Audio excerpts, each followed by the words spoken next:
Buonasera e benvenuti all'edizione pordenonese del telegiornale di Telefriuli. Dopo il via libera dell'EMA ad AstraZeneca, il Friuli Venezia Giulia è pronto a ripartire con la campagna vaccinale anti-Covid. Come annunciato dal vicegovernatore con delega alla salute, Riccardo Riccardi, in breve saranno calendarizzate le 3.000 somministrazioni sospese e partiranno le liste per i settantenni. Con il via libera dell'EMA per il vaccino AstraZeneca può ripartire a pieno ritmo la vaccinazione anche in Friuli Venezia Giulia. Dopo l'ok al siero della multinazionale anglo-svedese, anche da parte dell'AIFA, dice il governatore con delega alla salute Riccardo Riccardi, la regione a stretto giro di posta calendarizzerà nuovamente le 3.000 somministrazioni fermate nei giorni scorsi. Riprogrammeremo tutta l'attività delle 3.000 persone che sono state bloccate nel corso di questi giorni. Credo nell'arco di una giornata saremo in grado di ripartire in maniera ordinata anche con questo vaccino, sapendo che tutta l'attività degli over 80 con Pfizer e Moderna sta procedendo con risultati importanti. Dato il buon andamento della vaccinazione degli over 80, nei prossimi giorni saranno aperte anche le liste per i settantenni. Credo che nell'arco di qualche giorno apriremo le agende per la categoria 79-75. Vedremo quale sarà l'adesione e poi proseguiremo con le fasce d'età così come stabilito dal piano nazionale. E per la vaccinazione di massa la Regione è pronta ad attivare diverse categorie di somministratori. L'importante è che arrivino le dosi di vaccino. Lavoriamo alla campagna massiva che è quella che sta dando maggiori risultati. Poi proseguiremo con tutte le altre categorie che sappiamo essere pronte, la medicina generale, il pediatra di libera scelta, i dentisti, poi anche le farmacie. Noi stiamo organizzando tutto, ma questo ha a che fare con la disponibilità di vaccini della quale ancora abbiamo notizie limitate e soprattutto la reazione delle persone. E veniamo al consueto report sul coronavirus. Oggi in Friuli Venezia Giulia su 8.525 tamponi molecolari sono stati rilevati 724 nuovi contagi con una percentuale di positività dell'8,49%. Sono inoltre 3.915 test rapidi antigenici realizzati, dai quali sono stati rilevati 334 casi pari all'8,53%. Nel complesso oggi le nuove positività hanno superato la soglia dei 1.000 casi. I decessi registrati sono 19, 4 dei quali in Friuli occidentale. I ricoveri delle terapie intensive sono 77, mentre quelli in altri reparti risultano essere 545. Oggi si è celebrata in Italia la giornata nazionale in memoria delle vittime di coronavirus, 103.000 nello Stivale e oltre 3.000 nella nostra regione. A commemorare le vittime è stato anche il presidente dell'ANCI FVG, Norino Favot, da Parata di Pordenone, paese di cui è sindaco. Sentiamolo. Anche l'amministrazione di Prata di Pordenone ha voluto partecipare a questo momento molto toccante per il ricordo delle numerosissime vittime di questo Covid-19 che ha funestato e continua a mettere in difficoltà le nostre comunità. Su iniziativa del presidente nazionale ANCI De Caro, che è sindaco di Bari, abbiamo voluto subito accettare questa iniziativa, partecipare a questa iniziativa a favore della nostra comunità, sapendo che in contemporanea, proprio alle ore 11, si è recato il Presidente del Consiglio dei Ministri Draghi proprio a Bergamo, che è la città che più di tutte ha sofferto di questa tragedia, di questa pandemia. Quindi oggi come amministrazione comunale, assieme a tutta la giunta comunale, abbiamo voluto essere proprio vicini, adottando questo minuto di silenzio proprio in ricordo di tutte queste vittime e soprattutto per essere vicini a tutte le famiglie che hanno sofferto di questa immane tragedia. Ci auguriamo che questo momento di ricordo, che poi tra l'altro è stato anche approvato in sede parlamentare come giornata nazionale di ricordo delle vittime del Covid, possa essere il punto di partenza per la rinascita e per ritornare alla normalità delle nostre comunità. Restiamo in tema di sanità. Oggi sono stati presentati i dati del centro di procreazione medicalmente assistita di Sacile. In un anno sono state eseguite 350 procedure, una al giorno di media. Tante le coppie giunte alla città sul Livenza da tutta Italia con il sogno di avere un figlio e nel futuro l'attività è destinata a crescere.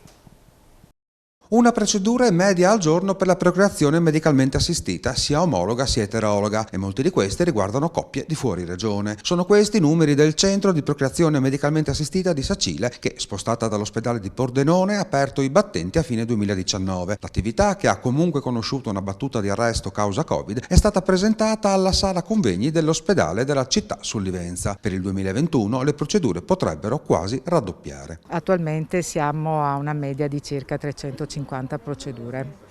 Però quest'anno siamo partiti e siamo già a 80 procedure, dunque ne prevediamo circa 480-500 per la fine del 2021. Abbiamo nel nostro calendario, nella nostra programmazione, delle settimane operative che vengono poi inframmezzate anche a una parte ambulatoriale. Facciamo anche preservazione della fertilità nei pazienti oncologici e dunque abbiamo anche delle procedure extra per quello che riguarda il paziente oncologico, che diventa poi una procedura d'urgenza. Per quanto riguarda l'eterologa, in generale il 50% delle coppie arriva da tutta Italia, con picchi anche del 60-70%. Per quello che riguarda le procedure di eterologa, molta affluenza di coppie dal Veneto, dalla Lombardia, sì, un po' da tutto il nord Italia e spesso anche Basilicata, Sicilia, Calabria.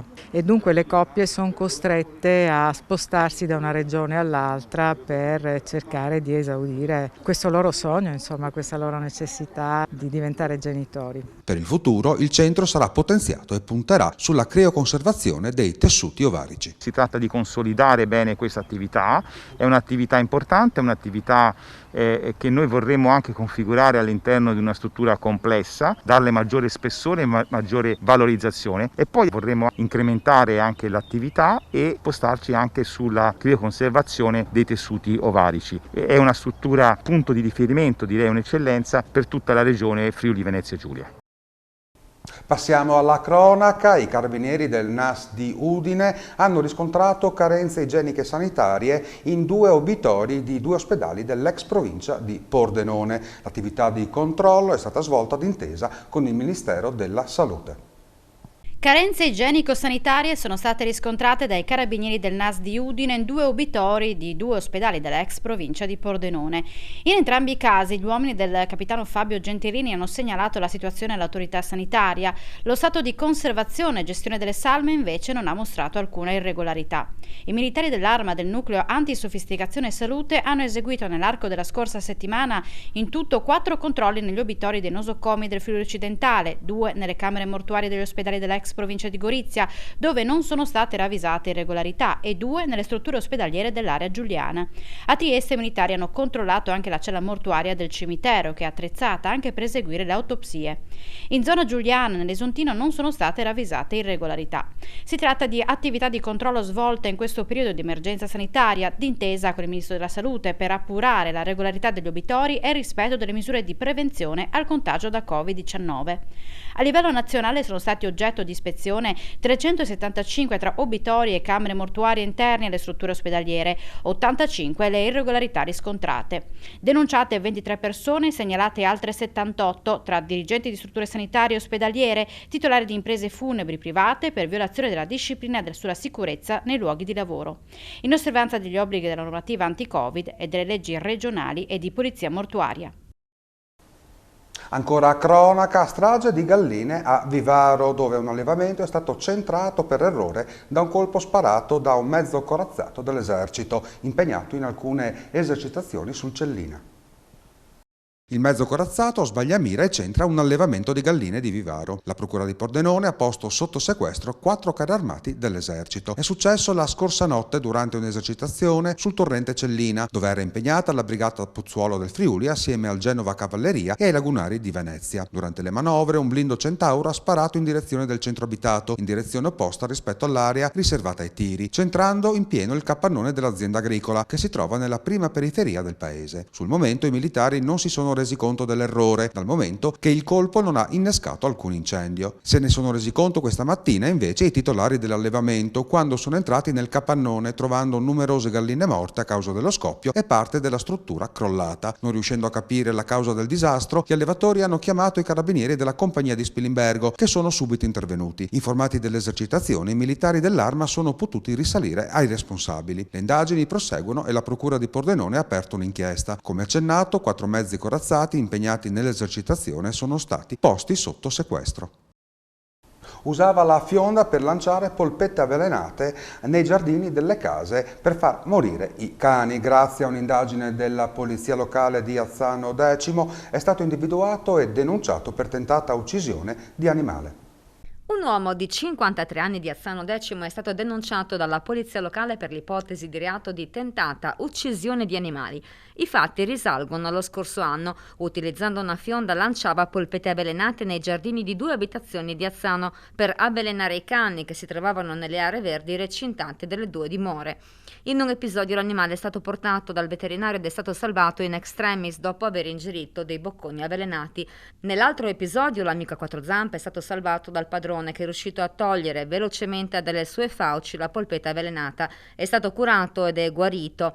Le 2 famiglie hanno denunciato l'accaduto al comando della polizia locale di Azzano, che ha avviato le indagini con il coordinamento della procura di Pordenone. L'autorità giudiziaria ha delegato una perquisizione nell'abitazione del 53enne, nella quale sono state trovate le esche avvelenate. Gli esami di laboratorio hanno accertato che all'interno delle polpette era stato mescolato il veleno. Traffico ferroviario bloccato lungo la linea Udine-Pordenone a causa di un incendio di sterpaglia a lato delle rotaie. L'incendio si è sviluppato a 500 metri dalla stazione di Casarsa in direzione Pordenone. Sul posto sono intervenuti i vigili del fuoco di San Vito al Tagliamento e la partenza antincendio boschivo dal comando centrale di Pordenone. Sul posto anche personale di RFI. Nessuna persona è rimasta ferita. 2 convogli bloccati, uno diretto a Trieste e uno a Venezia. I viaggiatori sono stati fatti scendere e fatti salire su altri treni. La circolazione è ripresa regolarmente dalle 14:14. Nel complesso sono stati rallentati 2 regionali e un treno merci, mentre 2 treni regionali sono stati limitati. Il nostro telegiornale termina qui, l'appuntamento è per lunedì prossimo, sempre alle 20:45. Vi lascio in compagnia di Economai FVG, condotto da Alfonso Di Leva. Grazie di essere stati con noi, buona serata.